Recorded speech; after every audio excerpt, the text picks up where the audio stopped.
আসসালামু আলাইকুম। আমি এখন বানাবো দারুণ মজার একটা মাছ ভাজি, ফিশ ফ্রাই। এটা সাধারণত করা হয় সামুদ্রিক বড় মাছ দিয়ে, যেগুলোকে চিকন চিকন করে কাটা যায়, মানে ফিঙ্গারের মতো করে আর কি, আঙ্গুলের মতো করে। তো আমাদের দেশে সামুদ্রিক ওই সমস্ত মাছ এত সহজলভ্য না দেখে আমি রুই মাছ দিয়ে বানাইলাম। আমি একটু মোটা করে কাটলাম, আপনারা চিকন করে কেটে নিতে পারেন। চিকন করে কাটলে আসলে ভেঙে যায়। জিনিসটা দারুণ মজার। এটা যেমন স্ন্যাক্স হিসেবেও খাওয়া যায়, ভাত বা পোলাওয়ের সাথেও খাওয়া যায়। তো ইফতারের সময় কিংবা বিকালে আমরা অনেক ভাজা পোড়া খাই। তো অস্বাস্থ্যকর জিনিস খাওয়ার বদলে একটু স্বাস্থ্যকর জিনিস একবার খেয়ে দেখলে বুঝবেন কতখানি মজার। তৈরি করা খুবই সহজ, খাইতে তো দারুণ মজা বললামই। তো আসেন দেখে শুরু করা যাক। এখানে আমি 1 চা চামচ জৈন নিচ্ছি। এই যে দেখেন, এটা হচ্ছে জৈন। এটাকে ইন্ডিয়াতে হিন্দিতে আজওয়াইন বলে, অথবা বাঙালিরা জোয়ান বলে, আর বাংলাদেশে এটা জৈন নামেই পাওয়া যায়। ইংরেজি নাম হচ্ছে ক্যারম সিড। এটা কিন্তু রাঁধুনি না কিংবা অন্য কোনো মশলা না, এটার নামই হচ্ছে জৈন অথবা আজওয়াইন অথবা জোয়ান। এইটাকে মশলার দোকানে পাবেন যারা খুচরা মশলা বেচে। এইটাকে আমি একটা হামানদিস্তার মধ্যে নিয়ে একটু এইভাবে ঘষে নিব, যাতে এটা একটু আধা ভাঙ্গা হয়। খুব সুন্দর একটা ফ্লেভার আসে। এটা যে কোনো ভাজা পোড়া কিংবা মাছে দিলে অনেক ভালো একটা ফ্লেভার পাবেন। এটাকে আমি আধা ভাঙ্গা করে নিলাম। আধা ভাঙ্গা হইলে এটা হবে। আবার ঢেলে দিয়ে এর মধ্যে এখন এর সাথে আমি বাকি মশলাটুকু মিশাবো। এর সাথে আমি দিচ্ছি 1 চা চামচ মরিচের গুঁড়া। তো আমি এখানে এসিআই এর পিওর মরিচের গুঁড়া ব্র্যান্ডটা ব্যবহার করতেছি, পিওর ব্র্যান্ডটা আর কি। 1 চা চামচ জিরার গুঁড়া, সেটাও আমি এসিআই এর পিওর জিরার গুঁড়াটা ব্যবহার করতেছি।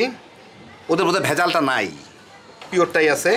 যাই হোক, এখানে আমি ধনিয়ার গুঁড়া দিচ্ছি, এটা 1.5 চা চামচ দিব। এটা আমি এসিআই পিওর ধনিয়ার গুঁড়াটা ব্যবহার করতেছি। এই মশলাটা মোটামুটিভাবে মিশে গেল একটা।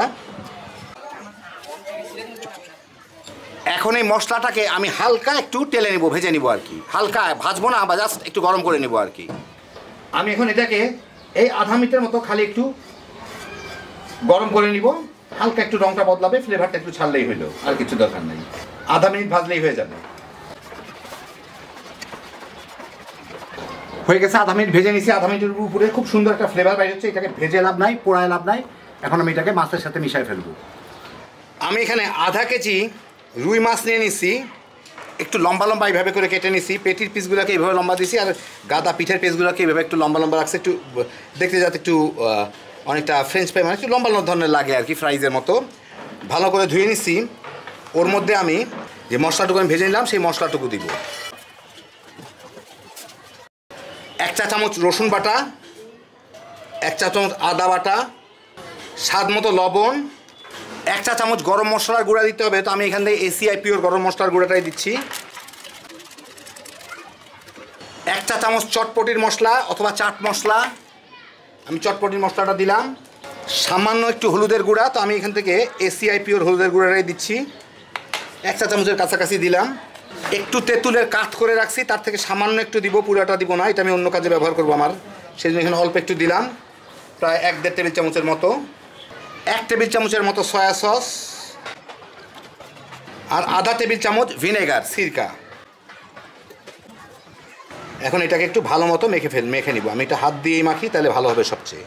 মাছগুলোকে সুন্দর করে মেখে অন্ততপক্ষে আধা ঘন্টা রেখে দিতে হবে, ম্যারিনেট করে আর কি। তো মোটামুটি ভালোই মেখে দিলাম। এখন এটাকে আধা ঘন্টা বাইরে রেখে দিব ম্যারিনেট হওয়ার জন্য, তারপর আমি ভাজবো। আধা ঘন্টা পরে এই ম্যারিনেট করা মাছগুলোর সাথে আমার একটু বেসন মেখে নিতে হবে। তো আমি এখানে এসিআই পিওর ছোড়ার ডালের বেসন, ওইটাই ব্যবহার করতেছি। একদম ব্র্যান্ড নিউ প্যাকেট, আমি একটু কেটে এর মধ্যে একটু দিয়ে দিই। এটা খুব বেশি বেসন দিতে হবে না, বেসন ততটুকু দিব যাতে মোটামুটি হালকা উপরে একটা কোট হয়, মানে বেসনে এটা ডুববে না, ওই ধরনের কোনো কিছু না। খুব মোটামুটি একটা দিলেই হইল, মাখা মাখা থাকলেই হবে। সেই জন্য সরাসরি মাছের উপর বেসনটা দেওয়াই ভালো। দিলাম, এটা দিয়ে এখন এই মাছেরই কিছু পানি আছে, এই ঝোলটা ওর মধ্যেই দেখি বেসনটা মাখা মাখা হয় না, শুকনা শুকনা মাখা মাখা টাইপের। এই যে দেখেন, একদম পারফেক্ট হইল। এই যে দেখেন, এইরকম মাখা মাখা। এখন এটাকে আমি ভেজে নিব। আমি এখন একটা ফ্রাই প্যানে কিছু তেল গরম করে এর মধ্যে মাছগুলাকে দিয়ে ভেজে নিব। হ্যাঁ, যা গরম আছে তাতে চলবে, খুব হাই হিটে না, মোটামুটি একটা হিটে থাকলেই হলো। আর যাতে খুব বেশি ব্যাটার লেগে না থাকে মাছের উপরে, মাঝারি ধরনের একটা কিছু লেগে থাকলেই হইল।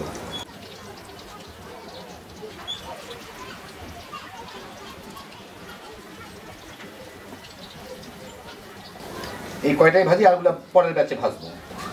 প্রথমে এগুলো একটু খোঁচা দিয়ে ছাড়াই দেই যাতে নিচে লেগে না যায়।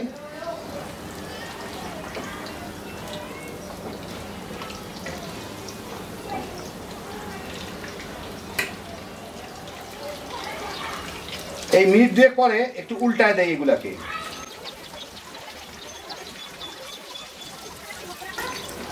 এই পাশটা ভালো মতোই হয়ে গেছে, ওই পাশটা একটু এরকম বাদামি করে উঠে ফেলবো।